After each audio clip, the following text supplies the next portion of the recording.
Bah, ça fait plaisir de te voir. On sent beaucoup de bonheur justement, d'enthousiasme. Ouais, je suis content de vous revoir. Bah, nous aussi. Hein. Super. Est-ce que justement, comment t'as vécu cette période qui a été longue quand même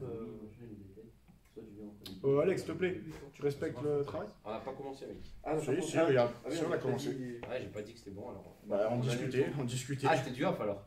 Oui, bah ça compte quand même. Allez, on passe au on. Allez, c'est parti, ça tourne.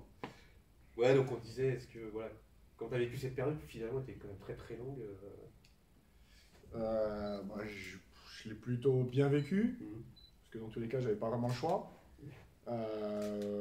C'est une blessure qui tombait mal, qui était plutôt douloureuse.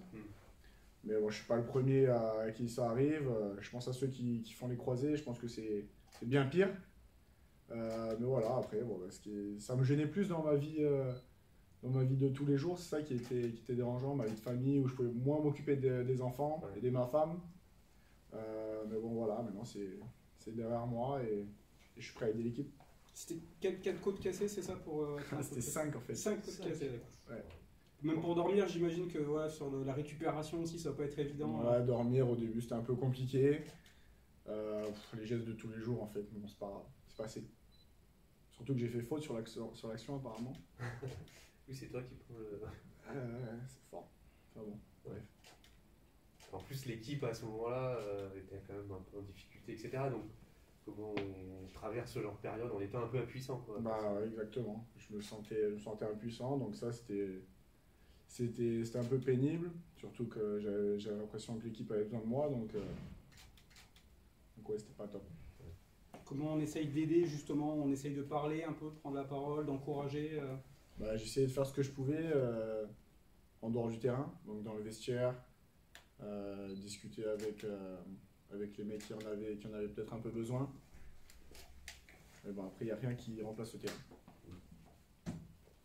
Tu as eu le temps de travailler ta qualité d'ouverture, parce que là, dès l'entrée, c'est passe décisive pour Achille Anani, parfait. Ouais, c'est mes années folles, ça, quand je jouais numéro 6. J'ai eu de la chance, il fait un bon appel, moi je le vois. Et ça fait du bien à toute l'équipe. Là, tu es de retour alors qu'il y a un maintien encore à aller valider, à aller chercher, et dans une période aussi où il y a encore des absents, où il y a les matchs qui s'enchaînent, donc quelque part, c'est aussi le bon moment pour revenir et peut-être amener un peu de fraîcheur à cette équipe. Oui, sûrement. En tout cas, moi je suis dispo. Après, c'est pas moi qui fais l'équipe, hein, c'est au coach qu'il faut demander. Mais en tout cas, moi, ça y est, là, je suis bon, je suis prêt à jouer. Tu penses que tu peux débuter un match aujourd'hui sans problème? Aux entraînements, je me sens bien, j'ai plus de douleur. Après, évidemment que pour retrouver le rythme, il faut jouer, donc il faut bien se lancer. Ouais. Et une appréhension sur les contacts ou Non, du tout. Non, après, j'ai jamais été un joueur qui calcule vraiment dans mon engagement, donc non, j'ai pas d'appréhension. Prêt à mettre des coups d'épaule, quoi. Oui. Surtout que c'est plutôt ton jeu d'aller au contact, donc non, si tu avais le moindre doute. Non, j'ai pas de doute.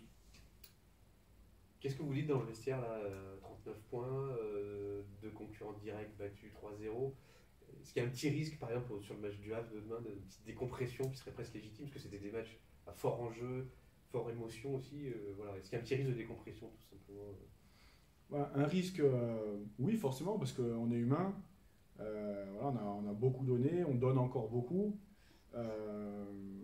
Maintenant, on n'a pas forcément l'impression que c'est déjà fait. On sait bien qu'il nous reste encore quelques points à aller chercher et on a envie de finir le travail et d'être vraiment, vraiment tranquille. Est-ce qu'il y a la même concentration, détermination toujours que les semaines précédentes? Oui, parce que on a tellement mangé notre pain noir que là on a envie de profiter, on a envie de bien finir notre saison et du coup évidemment qu'on met de l'entrain et qu'il y a beaucoup d'engagement à l'entraînement pour faire ce qu'il faut. Il y a peut-être aussi en revanche un peu plus de légèreté aussi avec ces points d'avance, ça donne un peu de tranquillité quand même. Évidemment qu'on s'est donné un peu d'air et ça psychologiquement ça fait beaucoup de bien au groupe. Donc là on a envie de garder ce petit matelas d'avance qu'on s'est fait et aller chercher au plus vite ces 42 points et et plus si affinité. Ça change quelque chose de jouer contre des équipes, alors certes qui sont en forme, hein, puisque le Havre est sur 3, mais qui finalement ont moins d'enjeux que vous, quoi. Puisqu'ils ne peuvent plus ni craindre ni espérer grand-chose dans le championnat, quoi.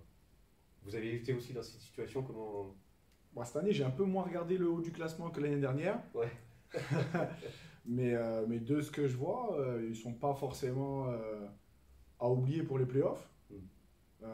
Mais dans tous les cas, c'est une équipe qui joue bien, qui est solide, qui reste sur 3 succès consécutifs. Donc, et puis dans tous les cas, même s'ils étaient vraiment libérés, c'est d'autant plus dangereux d'aller dans une entre pareille. Ouais.